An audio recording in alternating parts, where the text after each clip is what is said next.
¡Viva España!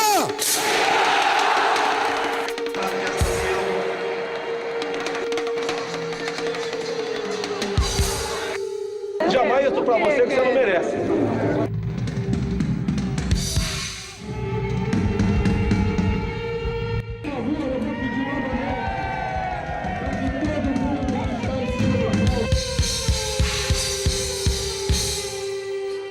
Hoy es uno de esos días en el que el mundo amanece un poquito más feo. Bolsonaro, un fascista como los de entonces, no creáis que estoy exagerando en la palabra, ha ganado las elecciones en Brasil. Habrá una segunda vuelta, pero casi 1 de cada 2 votantes ha elegido a un tipo que odia a las mujeres, a los gays, a las lesbianas, a los negros, a los pobres, que odia a la democracia. A 1 de cada 2 brasileños le sobra una parte importante de los demás y creen que odiando van a solventar sus muchas frustraciones. La izquierda no ha sido capaz de convencer a medio Brasil de que Bolsonaro es llenar su país de sombras. Y es verdad que metiendo en la cárcel a Lula han ayudado a decepcionar una parte importante de ese país. El fascismo es el plan B del capitalismo en crisis. Pero incluso en la Alemania de los años 30, la izquierda sacó casi 3 millones de votos a la derecha.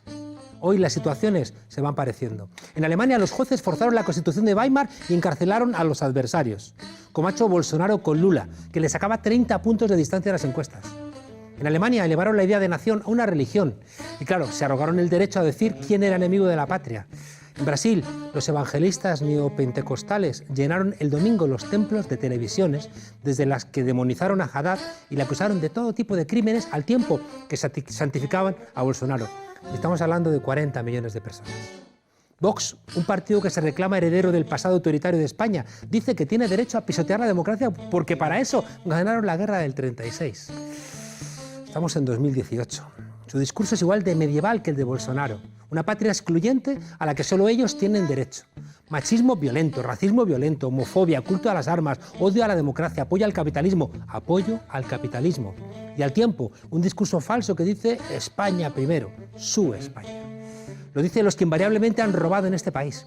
Los que nos han robado nuestros niños, nuestras riquezas, nuestras tierras, nuestras casas, nuestro dinero. El fascismo siempre ha robado. El discurso de Vox, aunque sea minoritario, sirve para arrastrar a Ciudadanos y al Partido Popular. Gente como Girauta o Arcadio Espada podrían estar perfectamente en Vox. Y el PP de Pablo Casado, que es el de Aznar, tiene la misma idea de España que los franquistas. No hay voto al fascismo si no hay miedo, si no hay desesperación, si no hay una incertidumbre que no se puede gestionar. Los medios, hoy, aquí en España, igual que en Brasil, son los principales contribuyentes al auge del fascismo. En España, los medios han paseado a los Franco como si fueran actores que estrenan una obra. Y en Brasil, los que apoyan a Bolsonaro son directamente los dueños de los medios. Lo que van a hacer esos medios, lo que va a hacer la derecha, los ricos y los cobardes, lo sabemos. La pregunta es ¿qué vamos a hacer los demócratas? El fascismo surge allí donde fracasa la propuesta de cambio de la izquierda. Os lo repito, el fascismo surge allí donde fracasa la propuesta de cambio de la izquierda. Lo dijo Walter Benjamin en los años 30 y hoy tiene otra vez plena actualidad. Tenemos un problema en España, en Europa y en el mundo. Y es tiempo de que los demócratas defendamos cada rincón de nuestra democracia. Escuchad, desobedientes, cada rincón. Bienvenidos a la frontera.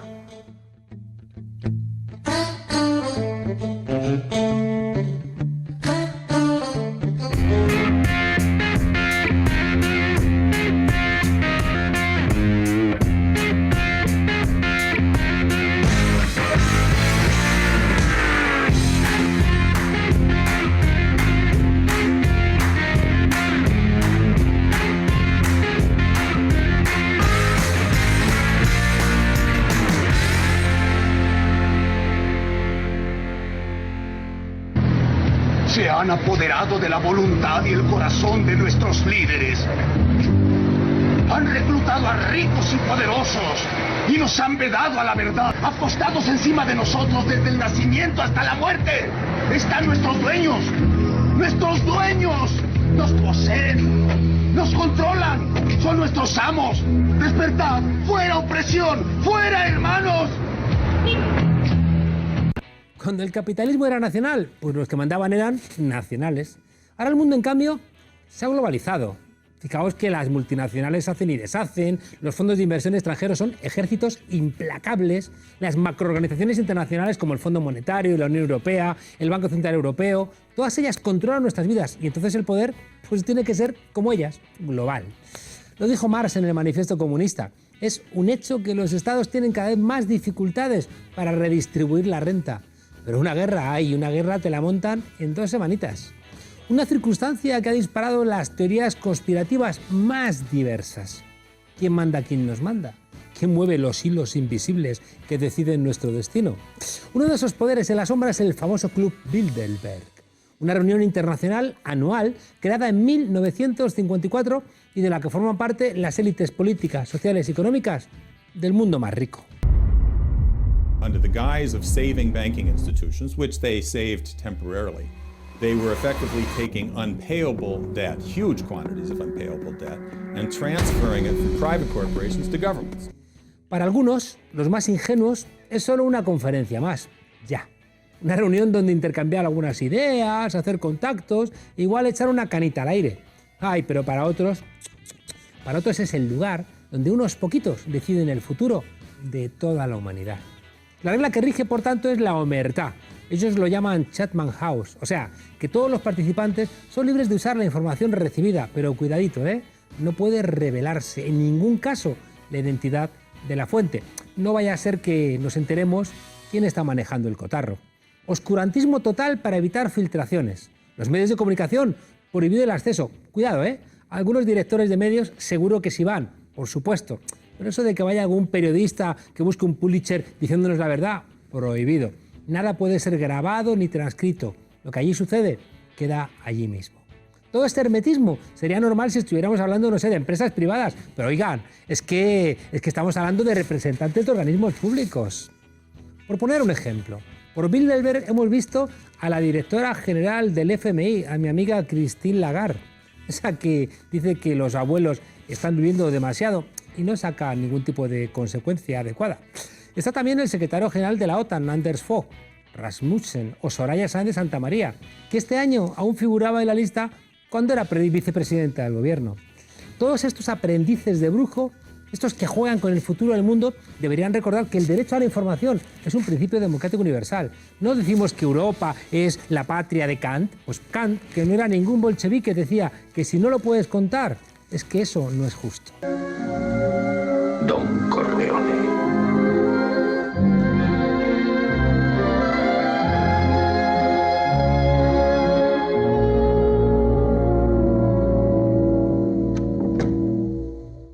Soraya Sáenz de Santamaría, Luis de Guindos, José Manuel García Margallo, la lista de miembros del PP que han pasado por este aquelarre capitalista es amplísima. Iba a decir, tanto como los imputados en casos de corrupción, más o menos. De allí regresan con ideas nuevas y mandatos, porque allí es donde se dan las órdenes. Y vienen con mandatos sobre cómo hacer a los ricos más ricos y cómo convencer a los pueblos para que comulguen con esas ruedas de molino. Vamos, para que los verdugos sean votados por sus víctimas. Porque para que los ricos sean cada vez más ricos en este siglo XXI, los países tienen que retroceder décadas. Tienen que mandar hacia atrás los derechos democráticos, tienen que mandar hacia atrás el bienestar y tienen que poner alfombras rojas a la corrupción. Bilderberg es una especie de concilio del dios dinero que reúne a los capitalistas de siempre y enseña los trucos a las nuevas generaciones. Esos que hacen así, pues ahí va, 20.000 parados más. Bueno, Albert Rivera es el de los cursos de retórica. Allí ha tenido su laboratorio preferido, porque allí les van moldeando como plastilina para que si llega el día, lo que esa gente que nos va a gobernar piense, se parezca a lo que beneficia a los que mandan. ¿O qué os creéis? ¿Que mandan allí a estos tipos para que aprendan otra cosa que disciplina de los ricos? Este año acudió a la reunión de Turín acompañado de su economista de cabecera, Luis Garicano. Sí, Rivera iba con Luis Garicano, que es el que había hecho el plan económico para el gobierno de Sánchez y Rivera. ¡Ay, pillines! Ya sabemos por qué proponéis lo que siempre proponéis. 1. El sistema y el tipo de contrato. 2. Los derechos, la portabilidad de los derechos que sean de los trabajadores y no del puesto de trabajo. Una mochila de derechos para los trabajadores. Y 3. Un bonus para aquellas empresas que generen empleo estable. Es decir, premio para quien dé estabilidad laboral en sus empresas. La representación de España en este club no se limita al mundo de la política. La lista de invitados es amplia y en ella se incluyen figuras clave del statu quo de nuestro país. Personajes del mundo empresarial, del sistema bancario, de los medios de comunicación. Ana Botín, por ejemplo, es miembro de la dirección de la Fundación Bilderberg y un asistente fijo año tras año. Otro de los habituales antes de jubilarse y antes de arruinar el país era Juan Luis Cebrián. Incluso la reina Sofía ha acudido como representante española cuando las obligaciones cinegéticas amatorias, o váyase usted a preguntar de qué tipo, impedían que don Juan Carlos I, el emérito y no investigado, acudiera a esa cita. El problema es que en los últimos años Bilderberg está como perdiendo influencia. Con su líder, el multimillonario David Rockefeller, fallecido hace unos meses, con el triunfo en Estados Unidos del único presidente que desde la Segunda Guerra Mundial no es un Bilderberg. Entonces ahora el invento parece que está en franca decadencia.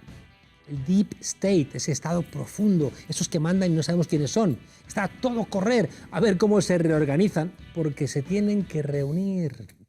En España ya son muchos los Bilderbergers que tras disfrutar de las mieles de este exclusivo Olimpo han descendido a los infiernos. ¿Qué aprenderán en esas montañas? Rodrigo Rato, Narcís Serra, Esperanza Aguirre, Jordi Pujol. ¡Ay! El peligro o la maldición de Bilderberg es que de repente los invitados al cónclave se ven rodeados de las personas más poderosas del planeta y se creen que son ellos los que realmente toman las decisiones y creen que pueden poner los pies en las mesas de los ranchos de Texas. Los ricos diferencian bien entre los suyos y los mayordomos. ¿Por qué creéis que hacen fiestas exclusivas para ellos? Pues para que sus hijos no se enamoren de la persona equivocada. ¿Recordáis Rubén Blades? Ligia Elena, la cándida niña de la sociedad, se ha fugado con un trompetista de la vecindad. ¡Ay! Aquello fue un tremendo drama. Y desde entonces, pues eso, fiestas privadas para que se casen entre ellos. Miguel está contenta y su familia está feliz. Pudo más el amor, el dinero, señor. Miguel está contenta y su familia está feliz. Qué buena la nota que dio aquel trompeta. Miguel está contenta y su familia está feliz. Banqueros, magnates, generales y hasta reyes creen que son uno más entre iguales y es entonces cuando se confunden, porque en realidad los amos del mundo, los Bilderbergs, los de verdad, los pata negra, consideran a todos esos sus meros peones. ¿Sabéis por qué? Porque son intercambiables.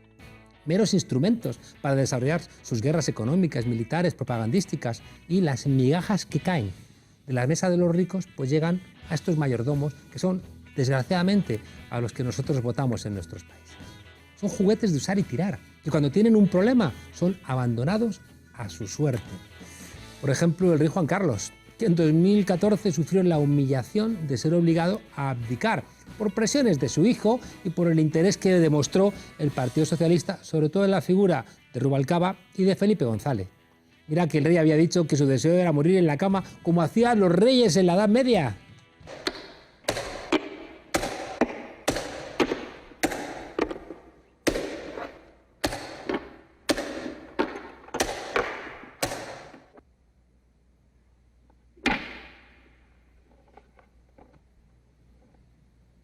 Good game.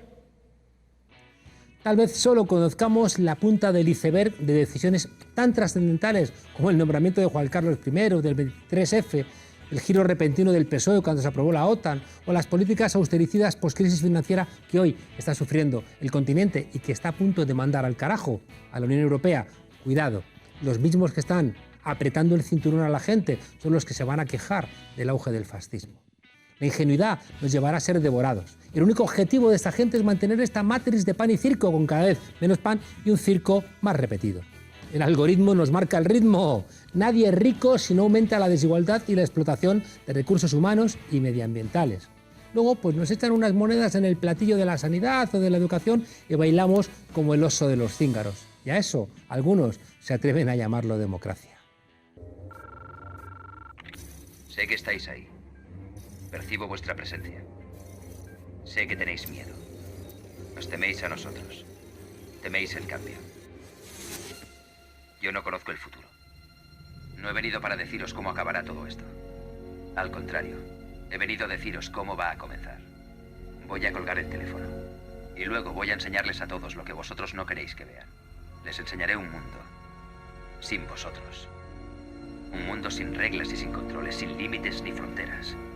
Un mundo donde cualquier cosa sea posible. Lo que hagamos después es una decisión que dejo en vuestras manos.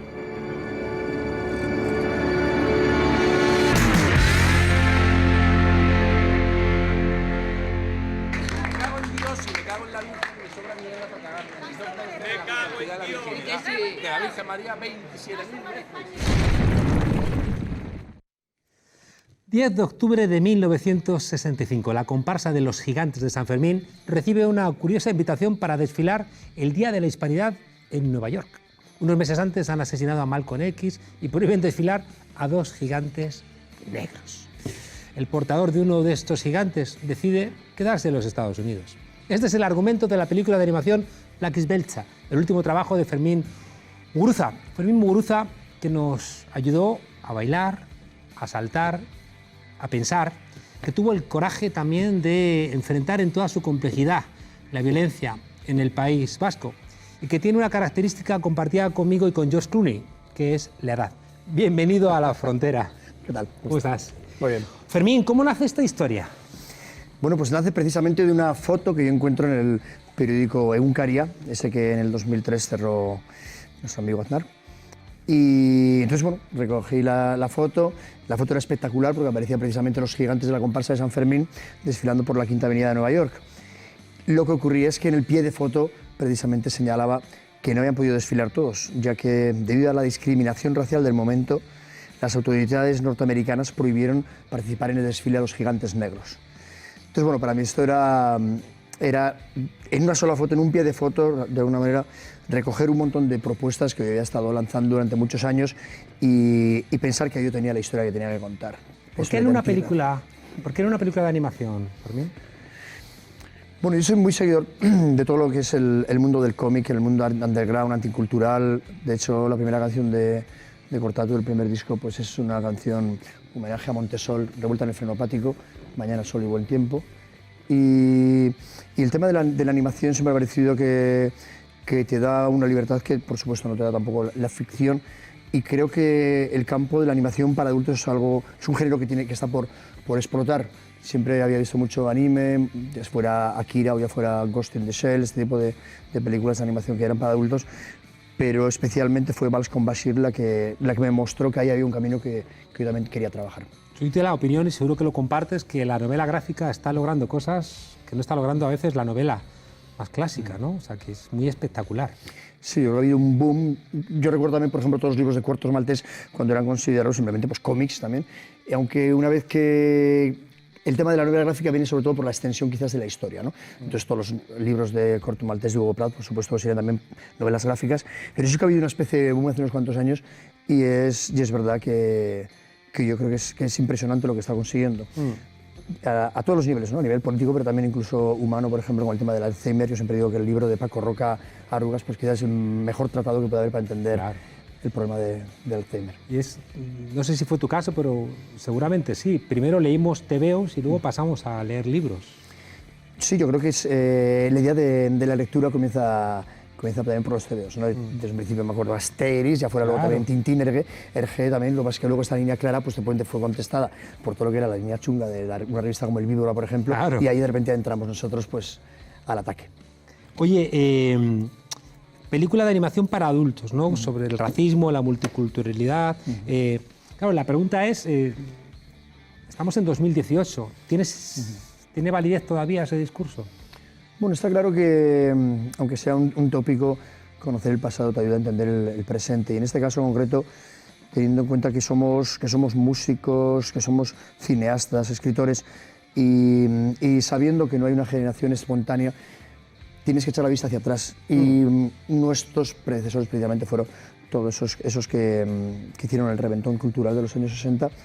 Y para mí era muy importante situar precisamente toda esta historia en esos 5 meses del año 67, ¿no? Porque a través de una elipsis del año 65 nos colocamos en el 67 y entonces tener de repente ese comienzo de junio con la guerra de los 6 días y de repente acabar con la muerte del Che Guevara el 9 de octubre, pues creo que había que buscar simplemente otros puntos calientes del del mundo, concretamente en ese viaje, que es un viaje real que sí que hacían los servicios secretos cubanos para apoyar precisamente a Black Panthers, pero también para todos los procesos revolucionarios que se estaban dando en todo el mundo, ya no solamente en Latinoamérica, sino también en todos los procesos de liberación de África, donde gente que se entrenaba y de repente llegaba a sus países, no directamente, sino haciendo distintos viajes para despistar a los servicios de inteligencia de esa guerra fría que iban operando, ¿no?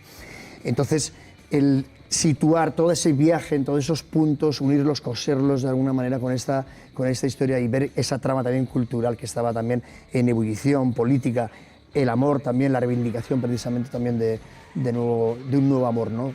En contrario al convencional, pues creo que es bien importante, interesante y encima pues hace una película de acción. Cuando uno ve lo que pasó, ¿no?, en los años finales de los 60, ¿no?, con tanto asesinato, como tú dices, ¿no?, Malcolm X, Martin Luther King, el Che, bueno, toda la represión, ¿no?, de la extrema derecha en Italia, por ejemplo, todo eso de alguna manera desaparece con el hundimiento de la URSS y no hay nostalgia de la violencia. Bueno, lo que ocurre es que en esta película yo coloco el foco precisamente en ese momento. En un momento en el que hay mucha violencia, por supuesto que después continúa la violencia en todas las partes del mundo. Pero para mí es interesante también porque sitúa también, por ejemplo, todo lo que sería el País Vasco. No es un separatista, es un vasco que a través del mundo va viendo todas las huellas que va viendo, que han ido dejando otros vascos por otros lugares, e incluso llega a Argelia, que es uno de los países precisamente también donde mucha gente estableció distintos focos también de lucha armada contra distintas dictaduras, y en nuestro caso precisamente es contra la dictadura franquista. Entonces yo me quedo ahí, en esos años, y de hecho al final de la película los dos de los protagonistas también están en un cine y ven precisamente cómo se habla del ascenso de Carrero Blanco y que probablemente sea el sucesor de Franco. Fermín, quien conoce tu obra, ¿no?, saca la conclusión de que tú tienes algo profundo de internacionalista. Es decir, que de alguna manera lo que estás definiendo no es sino buscar ese hilo rojo de unas luchas que tienen un enemigo común, que toma diferente contorno en diferentes países, pero que en el fondo es lo mismo, que es lo que explica que alguien puede ir a pelear a otro país por defender también esa emancipación. En cambio, hoy tenemos profundas dificultades para entender no quiénes son nuestros enemigos, que eso parece claro, pero se está complicando saber quiénes son nuestros amigos. Sí, bueno, yo recuerdo que Rage Against the Machine precisamente decía, ¿no?, conoce a tu enemigo, en una canción. Entonces yo hice como contestación, conoce a tus amigos. La idea de saber quiénes son tus cómplices creo que es muy interesante, ¿no? Y eso por eso también que aquí estoy planteando en esta película qué tipo de complicidades había, ¿no? Incluso a través o incluso a pesar de las contradicciones que tenía, por ejemplo, un Frente de Liberación Quebecois que estaba luchando por la independencia de Quebec, con las armas incluso, y estaban conectados con el Frente de Liberación Argelino, que se acababan de liberar de la colonización precisamente francesa, y los otros buscaban un Estado socialista francés. Entonces, mostrar también ese tipo de contradicciones me parecía interesante. Pero el hecho de que haya complicidades, yo creo que hoy en día también es una cuestión muy clara. Lo que ocurre es que cada vez tenemos más ruido alrededor. Cada vez nos cuesta más saber qué gente se está moviendo en determinados sitios. Ocurre en los países de Oriente Medio, ¿no?, que parece que no te puedes tener ningún tipo de cómplice, sin embargo, de repente vas a ese país y sí que encuentras, claro que hay un montón de gente que van a ser nuestros cómplices. Y yo creo que sí que hay un discurso hegemónico precisamente, y a nivel por supuesto, ¿no?, a nivel mediático, que lo que hace es provocar ese ruido y que parezca de repente pues, que ya no hay ninguna alternativa, ¿no? Y yo, sin embargo, yo sí, por supuesto. Y fíjate que la derecha sí que está construyendo su internacional. Tenemos a Steve Bannon, ¿no?, este hombre que fue el director de campaña de Donald Trump, apoyando a la extrema derecha europea, apoyando a Vox, apoyando a Pablo Casado, ¿no?, en el Partido Popular, y por supuesto, ¿no?, apoyando a Bolsonaro. Quiero preguntarte por el papel de las mujeres, ¿no?, en esta película que acabáis de estrenar, ¿no?, y que está teniendo recogida en muchos cines, lo cual es una alegría porque es bien difícil, ¿eh? Una película crítica de animación pueda estar proyectándose. ¿En dónde se está proyectando ahora mismo? Bueno, pues tenemos 25 cines, que eso ya de repente es una gran victoria para una película de animación para adultos, una película con subtítulos, con distintos subtítulos en castellano o en euskera si está en País Vasco, pero tenemos, claro, se escucha el euskera, se escucha el castellano, el francés, el inglés, incluso una parte pequeña también de árabe, ¿no? Entonces llegar a 25 cines que hemos llegado, pues la verdad es que es genial. En Madrid aquí está en Los Golen, concretamente, pero también vamos a estar este fin de semana. Estamos en Sevilla, estamos en Valencia, estamos en Tarragona, en Lleida, en Barcelona, en Girona, y luego en Euskal Herria, pues estamos prácticamente ahí sí que estamos en todas las capitales, pero también estamos en un montón de pueblos, ¿no? Estupendo. Estamos en Tenerife, en Logroño, estamos, bueno, hemos llegado a un montón de- es un gran avance, es un gran avance. Sí, Quiero seguir después comentándote contigo y otras cada cosas. lo tenemos que defender como si fuera nuestra trinchera, claro, Así porque es. si no... Lo vamos a se hacer, lo vuela. vamos a hacer. Pero quiero parar un poco, porque tenemos al otro lado del teléfono a un amigo que es uno de los mejores periodistas de América Latina, Pedro Briege, que es el director del canal Nodal. Y quiero hablar con él porque bueno, pues la victoria en la primera vuelta de la extrema derecha en Brasil, queremos comentarla con él. Pedro, buenas noches. Buenas noches para ustedes, buenas tardes para mí. No son tan buenas, obviamente, para muchos en América Latina, con el triunfo de Jair Bolsonaro, que le faltan 4 puntos para haber ganado en primera vuelta, y va a haber una segunda vuelta electoral el próximo 28 de octubre. Cuéntanos qué ha pasado, ¿no? ¿Cuál es la explicación? Fíjate que alguna gente hoy ha querido colocar en los medios de comunicación en España la idea de que el factor determinante era la corrupción, ¿no? Y que la corrupción era el factor que ha generado la derrota del PT. A ver, siempre es difícil explicar cómo alguien marginal en la política, que tenía una bancada muy pequeña, de repente arrasa en unas elecciones. Y no es fácil encontrar una explicación. De todas maneras, déjame decirte, Juan Carlos, que estas no son elecciones democráticas normales. Son elecciones muy irregulares, porque se dan en el contexto, de la destitución de una presidenta en el año 2016, hace 2 años, que tenía como objetivo destruir al partido de gobierno, sacarlo del control del Estado y evitar que en el 2018, ahora, y esto lo hemos conversado en tu programa en más de una oportunidad, y evitar que el Partido de los Trabajadores, con Lula a la cabeza, siguiera en el poder durante 20 años. El primer paso fue destituir a Dilma Rousseff. El segundo paso, obviamente consecuencia de esto, quitar del Estado al Partido de los Trabajadores, que fue reemplazado por otra composición política con el vicepresidente Michel Temer, que asume la presidencia. El tercer paso, inhabilitar a Lula da Silva para que no pudiera ser candidato a la presidencia, porque sigue manteniendo altos índices de popularidad, como lo mostraban todas las encuestas. Hago un paréntesis, los brasileños se enamoran de las encuestas, publican 3 encuestas por día diferentes por todos lados, entonces te va marcando un poco la agenda política. Todas las encuestas lo daban ganador a Lula da Silva frente a Jair Bolsonaro. ¿Dónde termina Lula?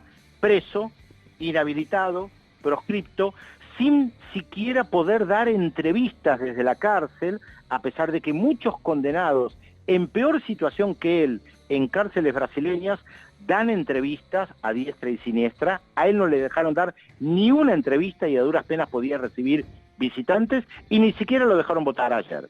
¿Qué tuvo que hacer el Partido de los Trabajadores frente a esta situación? Elegir un nuevo candidato, un reemplazante. En 3 semanas, en muy poco tiempo, tuvieron que tratar de instalar al ex ministro de Educación, ex alcalde de San Pablo, como su candidato, recorrer el país. Eso no es algo sencillo de hacer. Brasil es un país gigantesco. En Brasil, lo que pasa en San Pablo, la mayoría de los que viven en el norte no tienen ni la más mínima idea de lo que sucede. Yo sé que para ustedes los españoles esto es difícil de comprender, pero imagínense que los que están en Barcelona saben muy poco lo que pasa en Bilbao, y los que están en Bilbao saben muy poco lo que pasa en Andalucía. Claro. Una última cuestión, Pedro. Se ha polarizado, ¿no?, la política en Brasil, ¿no? El planteamiento de Bolsonaro es intolerable para mucha gente por su homofobia, su machismo, su anhelo de la dictadura, sus comentarios legitimadores de la violencia contra las mujeres, su desprecio a la democracia, su culto, ¿no?, a las armas. Sí. Condenado por muchos, Juan Carlos, pero aplaudido también por muchos otros que reivindican la dictadura. En sus listas hay muchos policías, hay muchos generales retirados, hay muchos que piensan que hay que restaurar el orden en la sociedad brasileña. los militares brasileños no fueron condenados después de más de 20 años de dictadura. Entonces, la sensación de que es una sociedad corrupta por los políticos, un discurso antipolítica, anti-establishment, donde son todas la misma porquería, hace que alguien absolutamente marginal pueda emerger y con un discurso homofóbico, racista, apelando a lo más profundo de la sociedad brasileña, pueda salir primero. No hay un 50% de personas que se puedan beneficiar de la política de Bolsonaro. ¿Cómo explicar, pues, ¿no? Ese 50% casi de apoyo, 1 de cada 2 brasileños? Juan Carlos, es una pregunta filosófica que te haces, que hemos conversado en muchas oportunidades y ustedes también se preguntan. ¿Cómo puede ser que un trabajador vote por su verdugo que sabe que le va a quitar derechos en Indonesia, en el Estado español, en Brasil o en Mozambique? ¿Será ¿Vos capaz? tenés la respuesta? Pedro, yo no. Sí. ¿Será capaz en ese 12,5% de votos que ha tenido el centro izquierda de Ciro Gómez decidir el resultado en la segunda vuelta? No le alcanza a dar ni siquiera sumar a todos los que votaron por otros candidatos, en este caso. Tiene que conquistar parte del electorado también de Bolsonaro, y la tarea es muy, muy difícil, pero si querés la próxima salida lo conversamos para ver cuál es la estrategia electoral para tratar de revertir con apenas 29 puntos una situación donde el que va primero tiene 46. No es fácil. No, no es fácil. No, y no es fácil cuando tu líder lo encarcelan, cuando la violencia de la policía vuelve a generar miedo, cuando las amenazas de crisis económica son protagonizadas por las élites del país. No es fácil la democracia en Brasil, no está siendo fácil la democracia en el mundo. Pedro, buenas tardes, muchas gracias y nos vemos la semana que viene. Un abrazo grande y hasta la próxima. ¿Qué escenario, no? Sí, bueno, estaba escuchándole a él también. Recuerdo precisamente a Marielle Franco, ¿no? Esta mujer que precisamente la asesinan. O sea, se han encargado en Brasil, que es este país referencial para Latinoamérica, de eliminar, de ir eliminando precisamente a todo lo que era la oposición, si no ha sido pues por esta especie de golpe de Estado encubiertos como el de Dilma Rousseff o con toda la campaña, bueno, metiéndole en presión a Lula da Silva, pues incluso matando a esta gran dirigente que era Marielle Franco. Aquí en España, paseándose los Franco por el 100% de los medios de comunicación, como si fuera lo más normal del mundo. Es decir, que los medios de comunicación normalizan de alguna manera cosas que debieran escandalizarnos. Sí, la verdad es que el tema de la sociedad del espectáculo, precisamente, que escribiera Guy Debord, pues la verdad es que imagínate, ¿no? Del año 67 que lo escribió, pues cómo lo estamos padeciendo ahora mismo. Fermín, la censura aparece, ¿no? en la obra, en Black Spelcha. Bueno, el arranque propio de la historia precisamente es un acto de censura, en este caso un acto de censura racista, pero prohíben bailar precisamente a los gigantes negros, ¿no? Y entonces, pues yo fíjate que cantaba pues, un pueblo que canta no muere, después un pueblo que baila no muere, Emma Goldman que decía si no se puede bailar no es nuestra revolución, y aquí en este caso no permiten bailar a los gigantes negros. Por eso te decía que había para mí un montón de elementos que confluían en esta historia y por eso, pues claro, el tema de la censura, ¿no? Yo que lo he sufrido tanto también, pues dije, aquí está precisamente el punto que yo quiero contar. ¿Cuánto le has echado para sacar esta película adelante? ¿Cuánto tiempo? Bueno, hemos ido haciendo también paso por paso, ¿no? Entonces, hace 10 años que comenzamos a escribir el guión, Arcais Cano y yo a 4 manos. Después editamos una novela gráfica, también hicimos una exposición con actividades paralelas.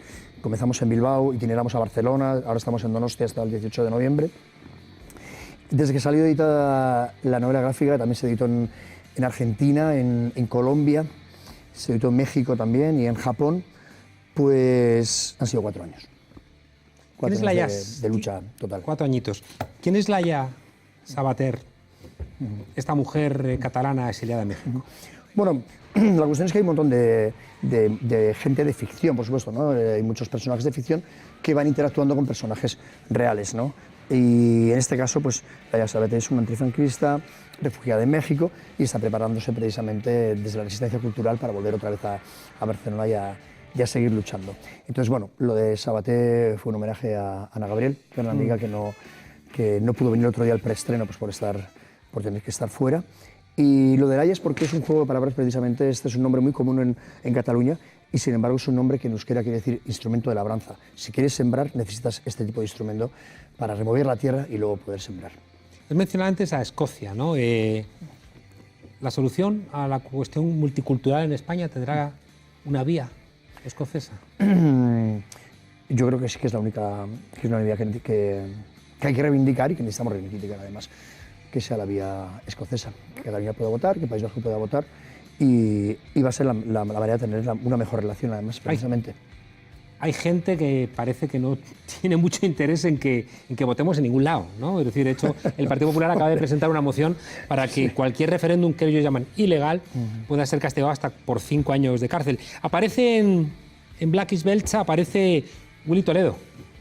Bueno, precisamente hablábamos de censura, entonces pues tiene que aparecer Willy Toledo, pero no porque hablemos de censura, sino porque es un gran amigo. Claro, y un actor de primera en este país. Sí, me hace mucha gracia además cuando yo digo que es un actorazo, porque el otro día, creo que ha sido hoy, que ha salido en público una entrevista que yo decía que es un actorazo, y alguien pues decía, ¡buah, un actorazo! Y entonces de alguna manera me reafirmo en esto, ¿no? O sea, de repente Casado, este dirigente del Partido Popular, insultó públicamente a Javier Bardem, ya no es una persona que sea un gran actor, es que vamos, es indiscutible que sea un gran actor, ¿no? Javier Bardem, y no haya sido capaz de decir, bueno, mire, esto fue un calentón. Un calentón. Tiene muchos calentones. Se me escapó y tal, pero es que no soy capaz de decir esto y de pedir perdón y decir, oye, mira, perdona, es verdad, este tipo es un actorazo, Javier Bardem.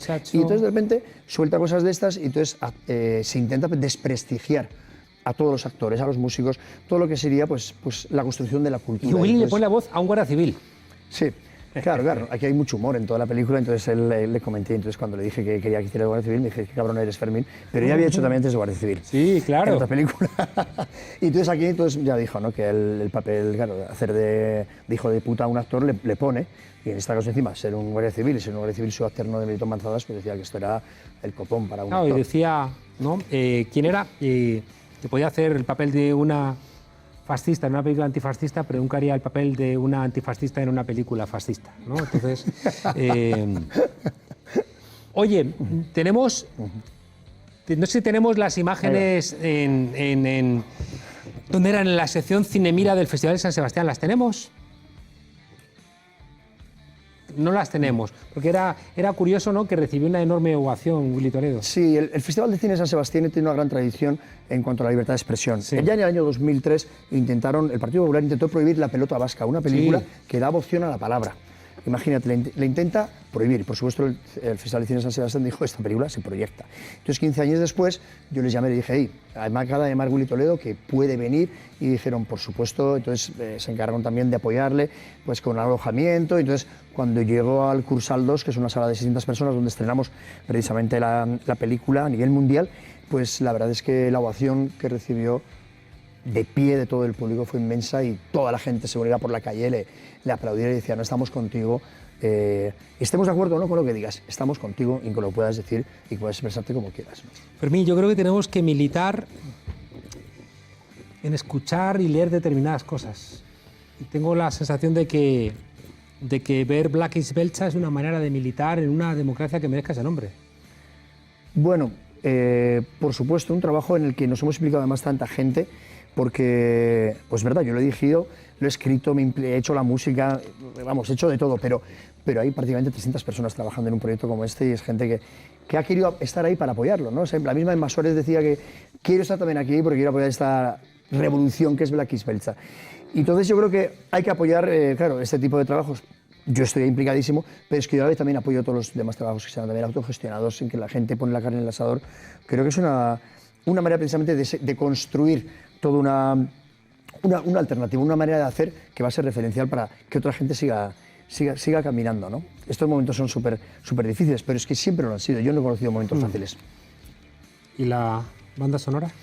Y la banda sonora, pues claro, son un artefacto bien potente. Manu Chao por ahí. Sí, ya está Mike Makowski, ya están las Seis Sisters, hice esto con Raúl Fernández, que es un músico excepcional, entonces también está Rosalía. Recuperamos algunas canciones del pasado como las de las Bell Bellets, pero luego también pues una canción que hicimos, una versión de Neu Orria que hicimos de una canción de Otis Redding, que era la canción que decía Respeto, que precisamente luego la versioné también Aretha Franklin para decir respeto, y esto es una canción de empoderamiento femenino de las mujeres. ¿Verdad que la realidad te va a permitir recargar otra vez obsesiones para hacer pronto algún otro trabajo? Seguro que sí. Desgraciadamente. Fermín, un placer estar aquí en la frontera. La frontera es un lugar de encuentro donde los rebeldes nos reconocemos. Es un placer tenerte Imagínate, aquí. vengo de Irún, que es una frontera, por eso siempre he odiado las fronteras. Las fronteras que dictan Las otros. fronteras impuestas, por supuesto. Esta es una frontera nuestra que visita cualquiera y déjame decirte, has citado la pelota vasca, creo que tú que has representado para mucha gente, ¿no? Un compromiso, ¿no? con una manera de defender la independencia del País Vasco, bueno, que otros no hemos compartido, pero que tú también has hecho una lectura de una madurez y de una honestidad, ¿no? Preguntándote con tanta otra gente si la violencia merecía la pena. Creo que esa mirada humilde te convierte en un actor privilegiado, ¿no? Para entender este mundo tan confuso. Pues te agradezco mucho. Muchas gracias. Lolo, dispara, pero en paz. Porque yo no sé vosotros, pero en mi corazón caben muchas banderas.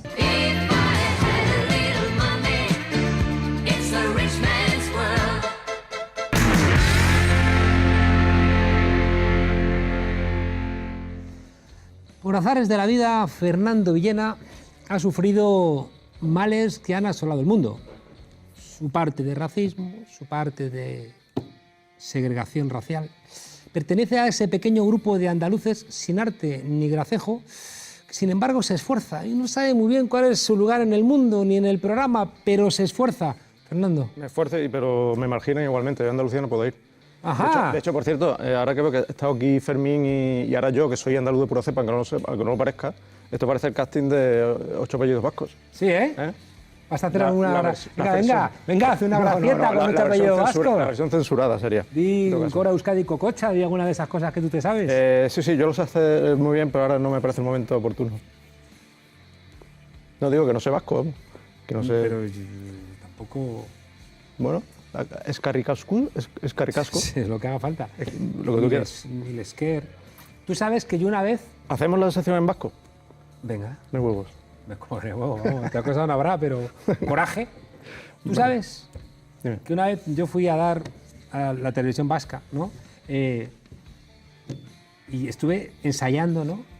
Para decir Gabón, porque iba por la noche. Y con todo mi coraje llegué allí y dije, Egunon.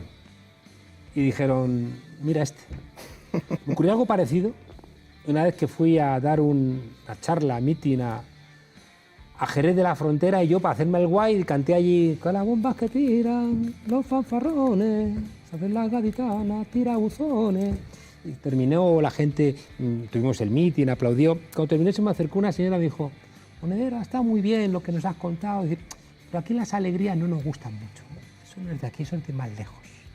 Si es que son los tópicos, que lo pueden todo. Me tomas por lo que no soy. Oye, Fernando, dime. no te lo vas a creer, pero para dificultarte la presencia hoy, sí, han decidido que no van a poner los vídeos. ¿Que no van a poner los vídeos? No. Pues nada, pues aquí estamos. Y eso que he ido... O sea, que tú... encima de que he ido... Es como si a Ana Pastor le quitan... al kilómetros cero del fascismo. Es como si le quitan... Ha hecho un programa hoy dedicado al fascismo, al racismo, y yo he ido a la Casa Blanca, al kilómetro cero del fascismo, para traerte un vídeo de Donald Trump, y no lo van a poner. Pues te veo cobarde. Esto es el fascismo que está ya incluso gobernando esto. ¿Tú crees que se está haciendo con la frontera? A mí me han dicho, ¿por qué no le pagas a este saborío con su misma medicina? Es sabrido. Bueno, desabrido. Mira, yo que he grabado en las puertas de Orión Pasapalabra. ¿Tú has estado en Pasapalabra? ¡Hombre! ¿En serio? Lo vamos a ver dentro de 3 semanas. Ah, que has grabado, pero todavía no se ha emitido. He grabado... O sea, están a tiempo todavía de no emitirlo. No, bueno. Pueden decidirlo. Bueno. Oye, Fernando, te veo la semana que viene. Bueno, venga, pues nada, esto sirve como de tráiler. Esto es un tráiler, esto es como... Pues no os perdáis a Donald Trump la semana que viene. ¿Y solo Donald Trump? Hombre, Donald Trump y algo más, pero me parece que es lo más llamativo. ¿Cuándo te han traído aquí un vídeo de Donald Trump? ¿Cuándo? Pues la semana que viene, después de este éxito descomunal que acabamos de desplegar, ración doble de Fernando. Pues venga, ración doble. ¿Tú, Lolo? Una de tapas. ¿Vas a disparar o directamente vamos a lo nuestro? Lolo. Hoy. Fernando. Nada. Hoy día de la censura, me he ganado el nos sueldo. tenía que afectar algo. Sí, no, sí, yo lo acepto. Bueno, ¿Qué le vamos a hacer? desobedientes, nos vamos. Quiero recomendaros uno de los libros más importantes que creo que he leído en los últimos tiempos. No solamente por el libro en sí, sino también por la perspectiva que abre y las lecturas a las que me obliga. Es el libro de Cathy O'Neil, Armas de destrucción matemática, en Capitán Swing. Es un libro que da respuesta a algo que para mí es esencial, ¿no? Y es qué anda haciendo la izquierda, debatiendo todavía, ¿no?, sobre cuestiones del siglo XIX, cuando estamos en el siglo XXI y las nuevas formas de opresión están a años luz de lo que ni siquiera estamos imaginando. En este libro, cómo el Big Data aumenta la desigualdad y amenaza la democracia, Cathy O'Neil, que es una mujer que venía de trabajar como matemática en fondos de inversión y en el corazón, ¿no?, del capitalismo financiero, bueno, pues se dio cuenta de que estaba vaciándose la democracia norteamericana y mundial. ¿Por qué? Porque cada vez que hacemos cualquier operación vinculada a las redes, estamos diciendo quiénes somos. Estamos, cada vez que buscamos un viaje, cada vez que rellenamos un formulario, cada vez que, creyendo que estamos haciendo algo divertido, rellenamos un test de personalidad, cada vez que en cualquier petición de trabajo ponemos nuestro código postal, les estamos diciendo dónde vivimos. Saben a qué rapidez leemos. Saben a veces cuando lo hacemos oralmente cuál es nuestra dicción, cuál es nuestro acento, qué tal hablamos. Saben también si alguna vez hemos estado detenidos, si hemos abortado, si hemos protestado cuando estábamos en el colegio, qué opinamos de nuestros jefes, si queremos cambiar de trabajo. Saben prácticamente más de nosotros que nuestros padres o nuestras parejas. Y el problema no es ese. El problema es que estos datos que estamos contando a través de estos actos cotidianos, como pagar con la tarjeta, navegar en Internet, mandar un correo, todos esos datos los están vendiendo. El Big Data, que es bueno, pues la posibilidad de procesar grandes cantidades de datos, ¿no?, de información, han convertido a un nuevo villano en el corazón de buena parte de lo que nos pasa, que es el algoritmo. Cathy O'Neil nos establece cómo las matemáticas, que podrían servir para la emancipación, a día de hoy están sirviendo para todo lo contrario. Y como me gusta repetir, en el libro no lo cuenta, pero creo que es una metáfora que acierta, ¿no?, a condensar el riesgo que nos cuenta. Estamos viviendo el final de 1984. Sabéis que en la novela de Orwell, el Big Brother, ese gran hermano, sabe perfectamente cuál es el miedo que cada uno de nosotros tenemos. ¿Pensad? Que en Internet saben si te preocupa que tengas mucho o poco pecho, que te preocupa el tamaño de tu pene, que te preocupa tu dieta, que te preocupa esta o aquella enfermedad. Y con todas esas informaciones pueden decirnos cosas que nos asusten o que nos emocionen. Bolsonaro ha ganado las elecciones en Brasil utilizando el Big Data, utilizando las armas de destrucción matemática que han entrado a millones de hogares en Brasil. Juntadlo con las televisiones, porque al final los dueños de las televisiones y los dueños del Big Data son los mismos. Hemos aprendido a controlar los tiempos en televisión. Los tiempos en Internet los deciden los ricos. Nos estamos jugando también en esto, la democracia. Cathy O'Neil, Armas de destrucción matemática, Capitán Swing. Desobedientes, mañana más. Un abrazo.